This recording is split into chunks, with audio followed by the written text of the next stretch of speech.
Well, I definitely say that was worth the price of admission, don't you? So with that, now I make my pitch to donate. It was only thanks to you guys' donations that we were able to afford his talent this evening. So the next one of these will be in September. However, there is that July event. That will be at the Goldhorn Brewery. It is with Ingenuity Cleveland. It is their neighbor nights. And this event's titled The Power of Words.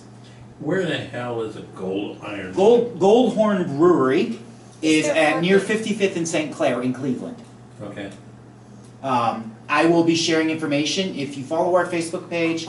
If you can't, you can follow it without being a Facebook member. You can just use it like a website. That's also where I put all the links for our videos and Spotify's. You're welcome to do any of those socials as well. We had a new person join us. Do you have any interest in reading anything? I do not. I'm just a fan of the craft and wanted to come in the back and. All right. You know. Awesome. Welcome. Since you're new to this, we have free books here I publish for anyone who asks. Anyone here, or if you know anyone that would like us to get these, they're little mini chat bifolds, and we pass them out at readings or distribute them online. There's also Origami Hearts, and we have a guest book if you want to be added to our email list. And also we have cards for all the info on the socials. So, I'm going to read something as a bit of a closing piece. It's only one stanza, but we were talking about Ashtabula, and a while back I did this thing called The Blue Collar Lament, The Weary Road to Nowhere. It's never been finished. I envisioned it as a dinner theater stage piece in a bar where all the characters are bitching about working their whole week.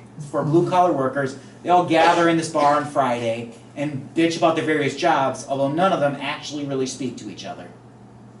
So I got a little stanza that I wrote driving past something in Ashtabula. The old brick and mortar lays open, half wrecked, hung open like a wound pouring out the blood and sweat of 1,000 craftsmen.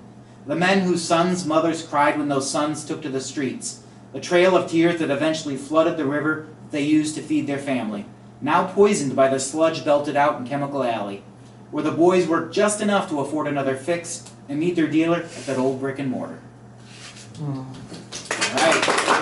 That's too many syllables for Ashtabula. I drove past one of those hungover wrecked buildings and I just looked at it and went, I guarantee that's where someone's cooking meth or selling it. Yeah, probably. I'm going to mention a couple things. My brother also used to be a meth addict. The boy is a brilliant animal. I looked at it, enthusiast, caregiver, breeder. He builds saltwater aquariums and reef tanks. I thought that was the end of the sentence, but then you kept on. I know. Beautiful animal. He never been taught anything in his life. This kid has a Latin name of everything under the sea memorized. Couldn't do shit in school. Hated it with a passion. He now has permanent brain damage from that. And it's paranoid schizophrenia. So, little heads up. Maybe not put those into your body. But I just want to mention one dream since I'm rambling. For some reason, many of our friends that I met without knowing this ahead of time have parents, grandparents, and relatives that have been in Marysville. Yeah?